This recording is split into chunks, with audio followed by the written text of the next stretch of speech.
G'day and welcome back to another Q&A reality check with me, Ross Coulthart, your host, and here to join me and ask the hard questions is my producer friend and colleague, Meagan Ourada. G'day, Meagan, how are you? Ross, I'm doing just great. How about you? Very well. I thought before we kicked off today, Meagan, I should talk about something I actually tweeted out last week, which is a very interesting announcement made in a briefing to equity analysts by the Chief Executive Officer of Lockheed Martin, a gentleman called James Tacklet. As many of our viewers and listeners will know, we strongly suspect, in fact, I would suggest so far as to say we know that Lockheed Martin is in possession of non-human technology, and there's been a retrieval program ongoing involving also reverse engineering of that technology, which has included an aerospace company like Lockheed Martin, Northrop Grumman and others. And one of the things that happened in a briefing to analysts, a lot of people over the years have asked me, why, if these aerospace companies have got this technology, why hasn't it been disclosed to shareholders? Because, of course, anything at all that is materially significant to the share price of a major company like Lockheed Martin has to be disclosed. It's part of the continuous disclosure laws. But what people don't realise is that there are national security exemptions that allow corporations that are doing secret work for the government to conceal evidence of that technology or those programs in order to protect the national security of those programs. And I'm not saying that what Mr. Tacklet was referring to was a reference to non-human technology, but his comments were certainly intriguing because he made extraordinary admissions that his aerospace company has technology that is, quote, magical and game-changing. It was a Q2 2025 earnings call to analysts on the 22nd of July, and he was under pressure to explain a $1 billion cost blowout on a very highly classified, undisclosed skunkworks program. Skunkworks is obviously where Lockheed Martin do all their super secret aerospace stuff. And he said, it's disconcerting to us when we started to see the cost growth after we've done the review previously, but that's the nature of something of this magical status. This is a highly classified program that can only be described as game-changing capability for our joint US and international customers, and therefore it's critical that it be successfully fielded. He then went on to say how we probably won't be able to talk about what that tech is for many years to come, but I can assure you that it's going to be in high demand for a very long time. Now, when I posted those comments, a lot of people thought immediately I was talking about a reference to non-human technology. The bottom line is, we may be, we just don't know. Some people have suggested to me that it might be the hypersonic program that's being operated by Lockheed Martin in collaboration with the US military. Hypersonics don't sound very magical, though, and are they really all that game-changing when the Russians have been way ahead of us, allegedly, on psionics for many years? It does raise the question whether what James Tacklet is referring to is technology that has been developed from non-human technology, perhaps anti-gravitics. Certainly, what this shows is that despite the good efforts of Congress and also the controlled continuous disclosure laws under the SEC, the Securities and Exchange Commission, at the moment, Lockheed Martin has not been forced to disclose what it's talking about. And so when people ask me, Meagan, how do private aerospace companies hide this kind of thing within their corporations, which after all have a duty to shareholders to inform them about anything that's materially significant to the share price, that's how they do it. So if you're a Lockheed Martin shareholder and you've sold your shares before now, you might just want to be asking some questions at the next annual general meeting. And I promise you, you won't get an answer. That sounds about right, Ross. All right, we will go to another question. This is from Andrew Gallagher on X. He sent us this image, and it's funny you mentioned Skunkworks because there is a skunk logo on this image. It says Top Secret SAR Orbit Lance. It's got some images on it. I have it up on your screen for you. And he's asking, Ross, is this latest leak about the Tic Tac legitimate to your knowledge? I would say almost with 99% certainty that that is yet another AI hoax. I'm getting a lot of people think they're so clever, and they don't realize that the instructions they give to Grok or Grok or however you say it, the AI system operated on Twitter, you can actually look at them and find out what people have been asking to be made. A lot of people get their kicks by sending people like me AI fabricated hoax documents. And if you look at this document, it's supposedly a leak of a Lockheed Martin document which refers to the Tic Tac being in development. And I guess some people have sent it to me because they're hoping that I will rashly run it and give it credibility and then it can be discredited. Why would, if it was a leaked Lockheed Martin document, why would it have redactions? That's the problem with Grok AI. When it constructs a top secret document, the only source material that it has for a top secret document are in fact documents that have got redactions in them because it's relying on things like documents from the CIA library.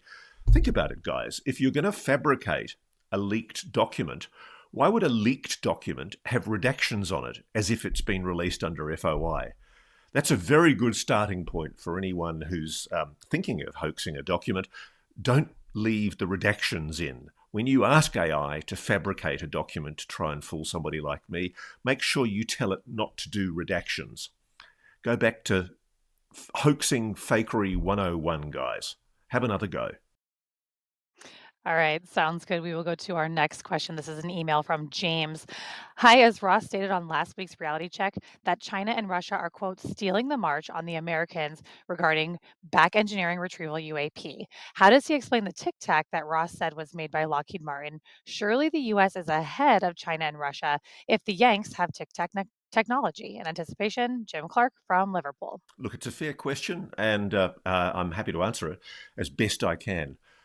All I can tell you is any any journalist is only ever as good as their sources. And my sources inside the legacy program are telling me they are concerned that China, particularly, has stolen the march on us with the development of a lot of the material science breakthroughs that are necessary to achieve development of non-human technology.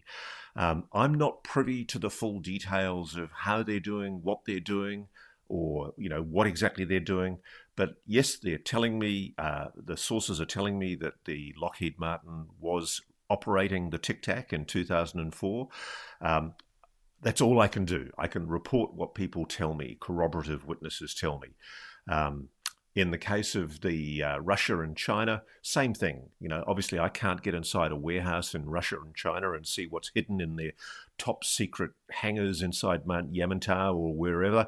But what I can tell you is that's what my sources are telling me. You don't have to accept it. And you shouldn't really. You should basically do your own inquiries and your own testing. All I'm doing is sharing with you as best as I can what I'm being told by my sources. And yes, at times I've corrected myself when I've learned more and learned that maybe my sources were inaccurate. Sometimes you do get inaccurate information. But in this case, I've got no reason at all to doubt what I've been told. Yes, I am told that Russia and China particularly, have made some stunning advances. Russia particularly in weaponry, but China particularly in craft. And that's a huge concern for the people in the legacy program who feel that the excessive compartmentalization and secrecy that we've imposed in the legacy program in America is actually undermining the can-do cleverness that we love and respect in modern America. All right, here is Sentinel on X. Hi, Ross and Megan. Jesse Michael states he received a minor warning and was directed to cease discussing U.S. Navy base Crane on a podcast. Has Ross heard of anything regarding the base? U.S. Naval Surface Warfare Center Crane, which is in Indiana, is an intriguing location. Yes, I have heard that this is a place where retrieved technology has been taken. And I commend to everyone an interview that a good friend of mine, Jesse Michaels, did on his American Alchemy show with a former Green Beret called, I think, Randy Anderson. If you scroll through American Alchemy's backlist of stories, you'll find it. It's an absolutely intriguing show. There's a great analysis with Jesse and on his own show with UAP Gerb, who's also a friend of this show. And basically, there's a guy, Randy Anderson, former Green Beret, who says that while he was working at that centre, he was actually advising on weaponry. As a Special Forces soldier, his expertise was being used to analyse different types of weaponry and put them to the test. And he says that during his time there, he was taken aside, taken down lower levels of the facility, and he witnessed advanced technology that appeared non-human in origin, including a basketball-sized metallic sphere levitating above a podium without visible support, exhibiting an unnatural metallic sheen unlike any known material. He also described a gauntlet device which emitted holographic, hieroglyphic-like symbols which reportedly caused the death of the person who'd retrieved it. He says the facility had advanced lighting and wall materials, a very unsettling atmosphere, and the instructors were former special operations personnel turned civilian contractors. And they treated the whole technology as quite routine, which in the interview, Randy conveyed a sense of quite unease about what he was witnessing. It actually added to his credibility because his reactions were quite normal. He showed his DD-214, Randy, so he is who he says he is. You know, his service record is valid. More importantly, it also showed his training at Crane at that period of time. Randy's also talked, by the way, about ongoing contract work at Area 51, where he observed electrogravitic anti-gravity triangle-shaped craft. And obviously he's copped some criticism online because there's no way that he could provide proof of that. What I can tell you is I am in touch with people who witnessed a similar kind of triangular electrogravitically operated craft, not at Crane or Area 51, but at Eglin Air Force Base. Really interesting to hear that whatever these craft are, they're moving around America. I'm really in no doubt at all that the United States is in possession of these technologies. The only question in my mind is how much of those non-human technologies has the US been able to replicate? And yes, US Naval Surface Warfare Center Crane in Indiana allegedly has an off-world technology division. The chances of you and me ever getting inside it to have a sticky beak are extremely unlikely. And look, just by the way, a lot of people have been having a go at me this week because I said in a previous Q&A that I can understand why the US might want to keep this kind of technology secret. Now, I'm not justifying that. I'm not saying they should keep it secret. Frankly, I think the public has got the right to know that technology has been recovered and that we are in contact with non-human intelligences. But if you put yourself into the brainstem of a Type A uniformed officer in the US military whose focus is on US national security and, more importantly, justifying your pay grade and your job, of course you're going to justify national security to keep this secret. And I can understand that the US might want to develop weaponry or advanced propulsion or anti-gravitics or energy technologies from these technologies. The huge tragedy is if they are in possession of technology like this, imagine the good it could do for the rest of the human race. And what a tragedy if it's being corralled purely and solely for the purposes of securing dominance against potential foreign adversaries. Would we really keep secret highly advanced non-human technologies in order to give ourselves a strategic advantage over potential foreign adversaries? Wouldn't the acquisition of this technology, the realization that we're part of a broader universe where there are multiple highly advanced intelligent species, be a moment in history where we should start thinking of ourselves as humans, not Russian, Chinese, Australian, or American? All right, very interesting stuff. I'm going to move on to the Rendlesham Forest interview that you recently just did. I'm going to read a couple things. One is just a comment from our viewer, Andrew, that he left on the YouTube video, but I feel like a lot of viewers are feeling like this. And then I'll move to a question from Tony. Andrew posted, "There's been so many additions to the original Rendlesham Forest saga over the years by various people who have come forward. I've lost track of what's fact and what's fiction." And then Tony sent us an email and he said, "I always found it highly illogical, dubious, and even unexplainable that a base commander like Chuck Holt, who was urgently contacted and told they're back in reference to a second or third UAP landing, would rush out taking a tape recorder, but neither take nor order taken still picture nor film cameras. The tape recording he made has always seemed comical. Your interview clarifies and confirms the doubt I've had and shows the complex web of layers of deception being employed. Does your recent interview, in fact, position the argument that U.S. government will tolerate release of a lower level encounter and even facilitate its dissemination in instances where they can use it for distraction while withholding and concealing the actual film evidence of UAP craft and their occupants as the more valuable intel?" Wow, there's two really interesting points, interesting questions raised there. Let me address the latter first. Yes, I do think that the US is perfectly capable of putting down poison for a broader, bigger truth by dropping a smaller one. There is, I have to admit, there's a question mark in my mind as to whether we've been told the full story about Rendlesham. I mean, no doubt whatsoever that there was some kind of an encounter with some kind of craft. What's not sure in my mind, I'll plant this idea.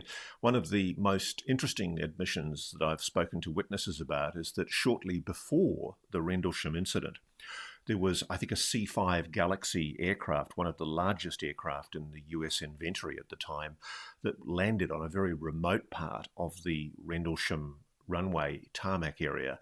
And indeed, the tarmac had to be strengthened for the aircraft. And there was a secret team operating covertly, very, very separately from the rest of the base, which just happened to be at the closest point to the Rendlesham Forest in the days prior to the Rendlesham incident.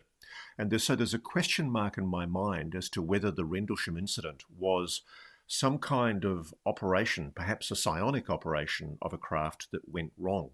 Was the Rendlesham craft a link loss? Was this an attempt to use psionics to operate these craft on the English mainland, possibly for intelligence, surveillance, and reconnaissance?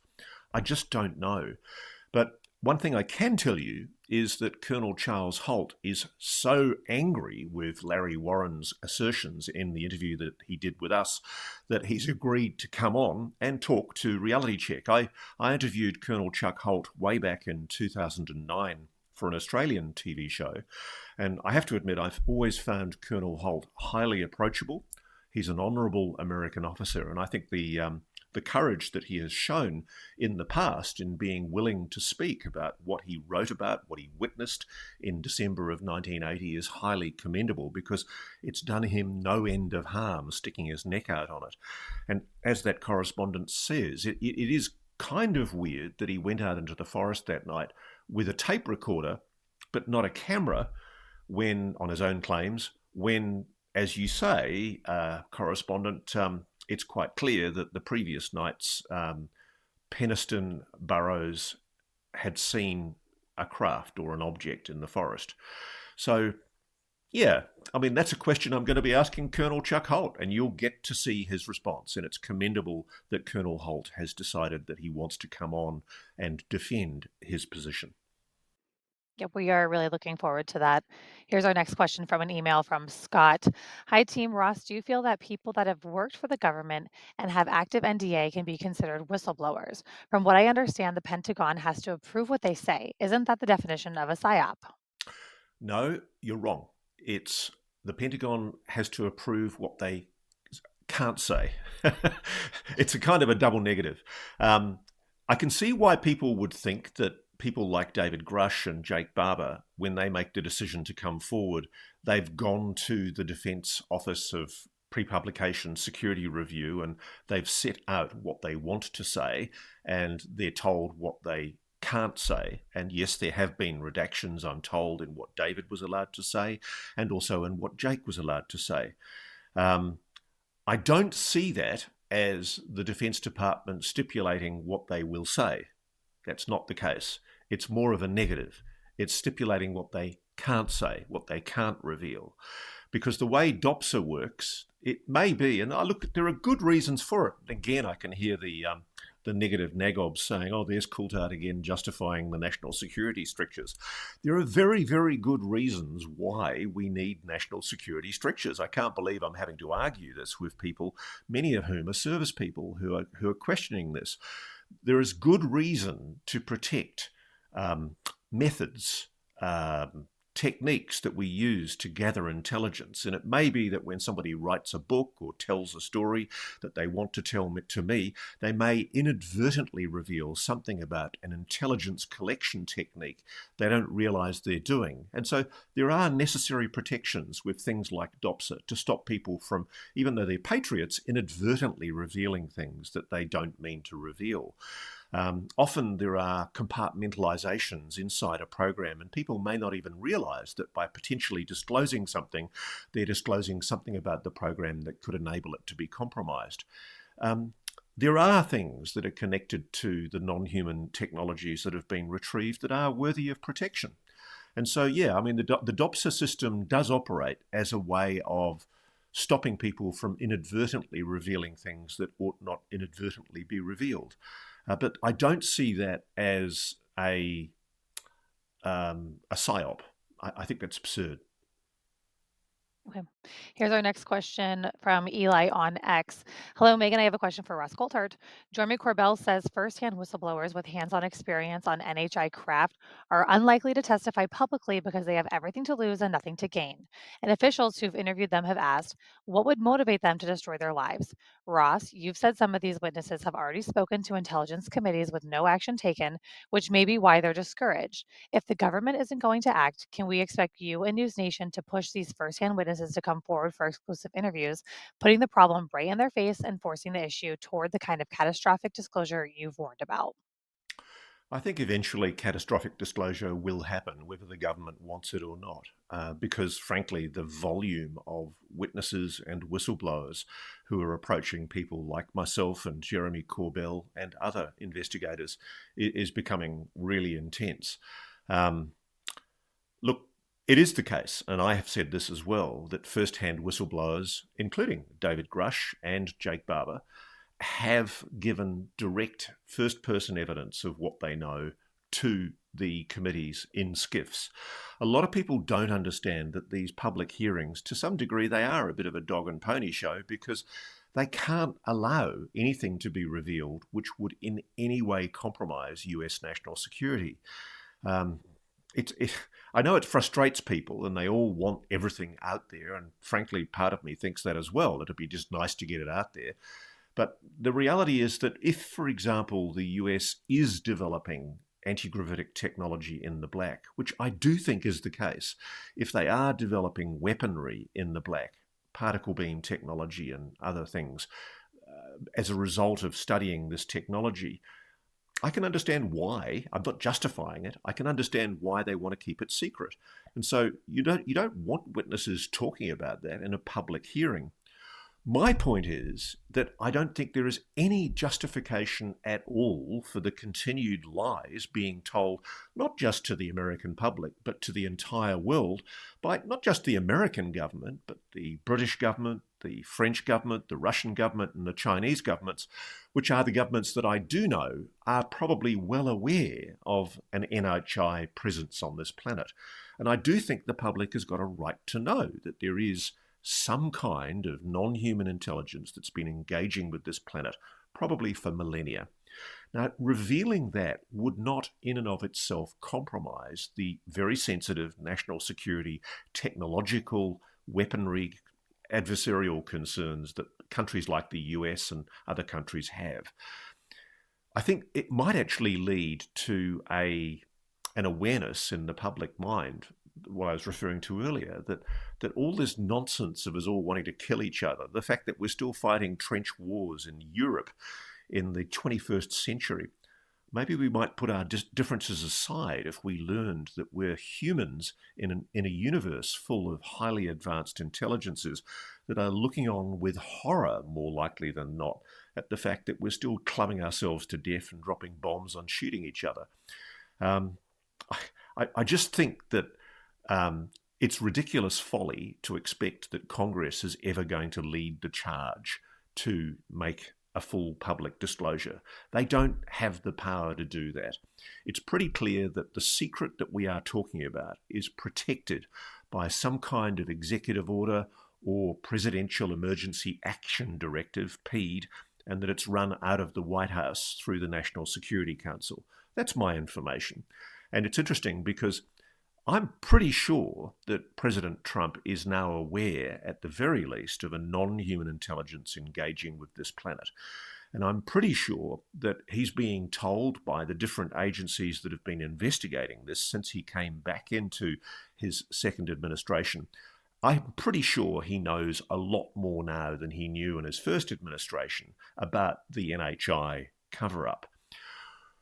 The big question is he going to sanction some degree of public disclosure?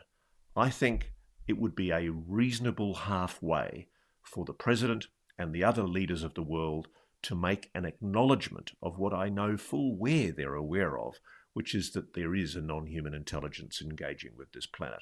I think that would be a revolutionary moment in human history. We can deal with the rest later. All right, here's our next question from Guy. It's an email. Ross, I admire your work immensely. One aspect that is mentioned many times in your interviews is crash retrieval. It gnaws at me for the simple reasoning that how does such a technologically advanced intelligence manage to crash? Or is it in reference only to the Roswell incident? Thank you for your wonderful program and insights. Look, I've heard two theories about why Roswell was a crash. One is that the radar systems of the time, believe it or not, disrupted the electromagnetic field around the craft and caused it to crash. I'm not so sure.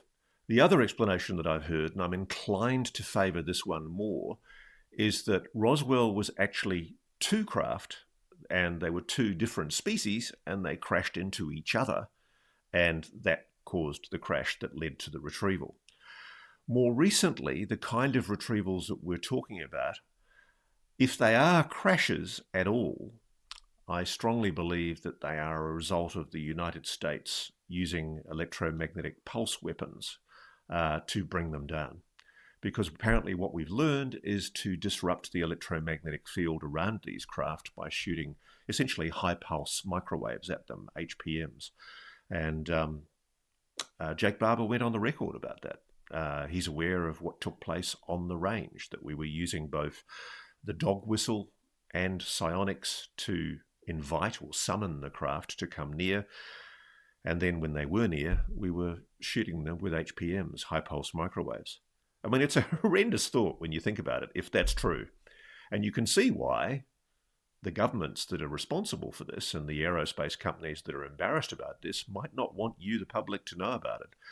Because in the course of essentially committing crimes or some kind of hostile act, at least, against a non-human species, they've also committed terrible crimes against other humans to try and conceal all of this. And maybe that's the bigger reason for the cover-up. It's not really because they're protecting technologies that they want to secure an advantage on against a foreign adversary. It's because they're worried about the consequences if you find out about it. All right, Russ, we have time for one more. This is from Robert on X. Are there any individuals that Ross has interviewed publicly in the realm of UAP that he trusts less or finds less reliable now than he did at the time of his interview? Uh, not public interviews. No, I'm pretty confident that all of the people that I've interviewed publicly, I've actually been, uh, where they've given themselves credibility. I think some people haven't acquitted themselves well in interviews with me. One of the things I do like to do is put people on the back foot and question them, and we did that just recently in our interviews about Rendlesham. I think I like the viewer you guys to make the judgment about whether you think a person is credible. What we're doing on this show is giving you the opportunity to look at the witnesses, look them in the eye, and make your own assessment as to whether they're credible. And that's what we did the other day, for example, with Rendlesham, with Larry Warren and Steve Longero. And now we're going to be giving Colonel Holt the opportunity to have his rebuttal. He thinks both men are misled or fabricating. And frankly, I like the idea of the viewer being able to make a judgment one way or the other. But broadly, of the public interviews I've done, I've generally vetted people pretty closely before I've put them on camera and made an assessment that I think that they're credible.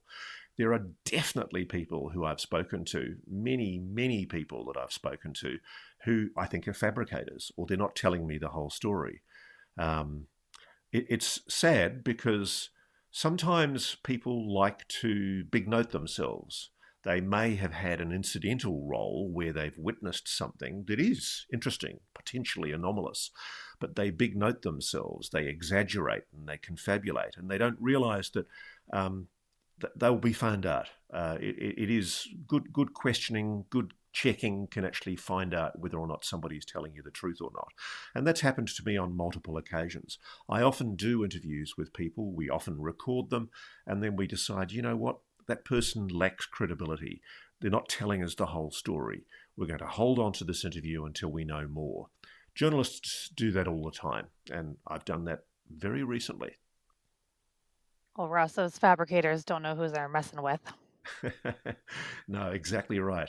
I think that calls it a day, Meagan. And Yes, if sir. you do want to throw some questions at us, you can email me at realitycheck@newsnationnow.com. We love answering your questions as best as we can. Thank you very much for joining us. And thank you, Meagan. Thank you. Thank you for watching. Subscribe below and download our NewsNation app right now on your phone, and you will get fact-based, unbiased news for all Americans.